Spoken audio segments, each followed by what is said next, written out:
Next, another room with the aircon.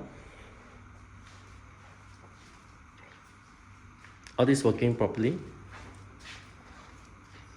Of course, in the middle section, right, there are 1, 2, 3 aircon. All these are well kept.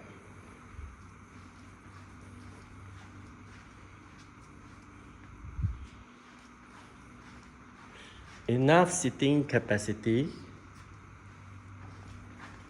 We got another room here, another room here. Altogether, 4 rooms.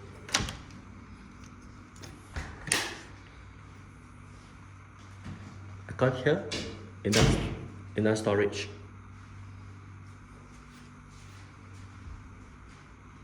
Big space. And the last, number 4th room. This is smaller, but still can have 2 workstations.